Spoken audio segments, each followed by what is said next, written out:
Welcome to the TechSource.tv. My name is Dan, and today we are taking a look and reviewing the Magic Cube AIO case from Cubitek. Now this is a full tower chassis, and this is the kicker, 100% aluminum. There is no plastic parts in here at all.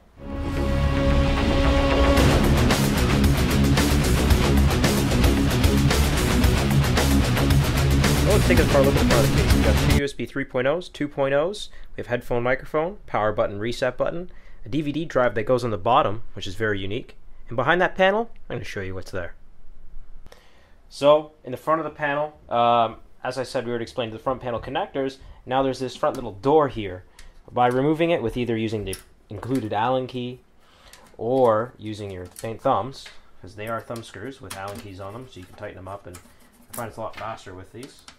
Just going to quickly remove this. Now all the panels on the case use the same style system. You could easily use the included Allen key or use, they are a thumb style screw. So remove this panel, all brushed aluminum, very nice piece. It reveals two 140mm fans. So we have one on the top and one on the bottom. Now what's really cool about this, instead of having, you can also mount 120s here, and it also includes these nice dust filters. Now one note about these dust filters is they're very restrictive. I noticed once I removed them there was a lot more airflow. But if you are anal retentive about a dusty PC, I would leave these in. Now, as I said, you can put 120mm fans, and it does support a 2x120 or a 2x140 rad in the front, which is really cool. And then also it hides it all up with this nice plate. Now, if you're going for maximum airflow and style isn't really your thing, then leave the cover off, because I also did notice an increase in airflow with the cover off as well. But even with the cover on, it didn't reduce that much airflow because it is a good gap there. So we're moving on to the inside of the case. As you can see, the inside is very clean, tidy, and that's the way this case was really designed. There's no real clutter. You don't see hard drives. The DVD drive's tucked away, and that's actually, the hard drive's actually behind the motherboard tray. And the cable management in this case is actually really good, and I'll show you behind the motherboard tray in a second. As you can see, all you see is just literally motherboard, video card, and power supply. So I want to quickly go over how the cooling works in this case. Now we have two intake fans, two exhaust fans, and also you have your power supply fan exhausting air. There's no side ventilation in this case, so I'm just going to quickly explain it. In the front, as I said before, you could put two 120s or you use the pre-installed 140s. There's a 140 top exhaust fan that has a dust filter. Don't know why there's a dust filter on an exhaust fan. You don't really need one on an exhaust fan, so I'd recommend taking it off. Also, it's blue LED. There's a rear exhaust fan as well, non-LED, but it has very low restriction on the airflow, so it lets out lots of air. Now, one note I'd like to say about the fans in this case are they're very, very designed, like they're really designed for low noise and not really high airflow. I did throw in, when I was doing some testing with this hardware in here, with these fans, and then I also put a set of higher speed 120s in there. There's a big difference in airflow and in the temperatures, but if you are looking for super silent PC, keep it the way it is. It'll work really good for you. So, moving behind the motherboard tray, as you can see, we have our Raptor 3.5-inch drive behind the motherboard tray. That just goes to show how much room there is. And that's actually how the hard drive mounting system is. It's actually meant to mount 3.5-inch drives. You can mount up to 4 of them behind the motherboard tray.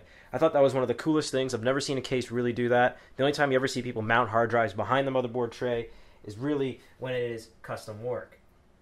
Also, as you can see, there's rubber grommets here, here, and here. And there's the big hole here to get all your wires through. Now this power supply has a heavy gauge of wire compared to a normal power supply. This is a 1200 watt power supply we have in here.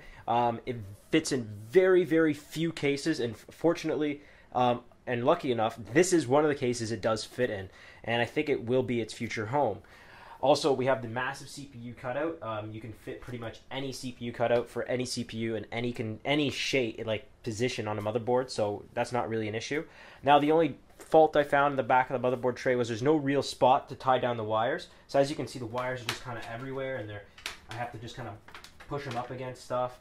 And that's kind of made it a bit difficult putting the side panel on, considering there's 10 tons of room back there, but still, because of the gauge of wire and because there's nowhere to strap them down, cable management wasn't really the easiest behind the motherboard tray, but in front of the motherboard tray, it looked really clean.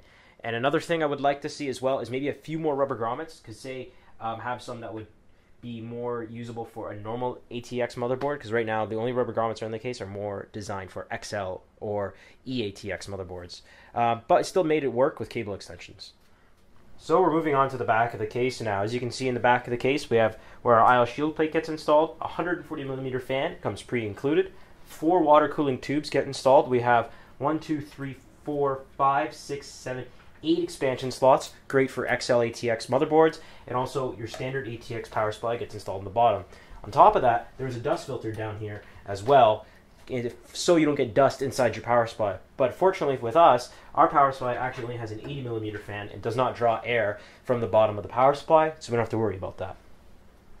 Alright guys, so conclusion. Now, what do we think about this case? It's a pretty sweet case. It's not very big. It includes all its fans, so you don't have to go out and go buy any fans for it, which is great. It includes a great accessories kit, all the screws. I had tons of extra screws, considering I don't even have an Xl Atx motherboard in here, so it can fit that as well. It can fit a lot in here. So we have just a full-size ATX motherboard, and it looks pretty small in here, actually. Even our GTX 480 looks small, and it's a pretty large card. And also, I like how it's very spacious in the way they thought it out. They put the hard drives behind the motherboard tray, which is really cool. Also, the DVD drive is on the bottom, which is cool. So it really hides everything. When we showed this case off, I showed a picture of this case when I had our Ivy bridge set up in there. Everyone's like, "Whoa, what case is that? Where's everything in it? All I see is motherboard." And with the black sleeved, individually sleeved cable extensions, it looked really sharp with it because they just kind of blended in. You don't see anything now. Now, the only thing that really sticks out is our CPU cooler because of the color. But if I went with the black fan, then everything would kind of really match. But it's also just a great case overall. So we got very low restriction on some of the fans here, so including the back one, very, very low restriction. The top fan, you can definitely fix that issue by taking off the top dust filter. Why there is one, I don't know why. It's an exhaust fan. You don't need a dust filter on an exhaust fan. If anything, taking a dust filter off an exhaust fan will blow dust out of your case. Having dust filters on the front of the case is a great idea. They have them there. The dust filter for the power supply is great as well. So that's there as well. So you can definitely, that's good features as well. Now it can fit these massive power supplies, super long power supplies, which is great. There's a lot more room actually, either for bigger ones. So if you are someone who has like a 1600 watt power supply, it would be no problem fitting in here. And the best part is this is not a very big case. It's actually a relatively smaller eATX case compared to the 2 other cases we have here. My personal case and another case we're reviewing are both cases that fit full-size motherboards. And this is relatively small. It's super light because it's aluminum. The brushed aluminum looks sweet, gives it this cool, ultra-modern, crisp, clean look. So this will go perfectly with your IKEA-looking room. If you're one of those people, or minimalist people, this would look great for you. Overall, just great features. I love how it has USB 3 and all that in the front. The 2x120 rad support in the front, and it all gets hidden away behind this panel. The only thing I would say about this case is I wish they did a little bit better cable management for the way you tie down your cables in the back. There's no tie downs. Even if they included the maybe double-sided tape with like a hook on it to maybe hook your cables into or something like that. I've seen other companies do something similar to that. That would be nice.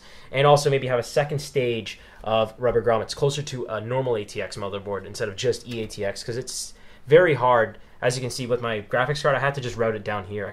It wouldn't reach out there. It was just too much strain on the video card. Also with the 24 pin, it's the same thing, just too much strain. Even the way it is, it's pretty tight.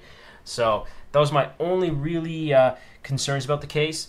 But I do like it's super silent. It does include all the fans. It's aluminum, so it's light, and there's no plastic at all. So if you are one of those people who hate plastic on cases and you think all plastic's cheap and gonna break, then you should buy yourself one of these because it has no plastic that's gonna break or snap or any of that stuff. And it also has lots of fans, lots of airflow, and looks really sharp.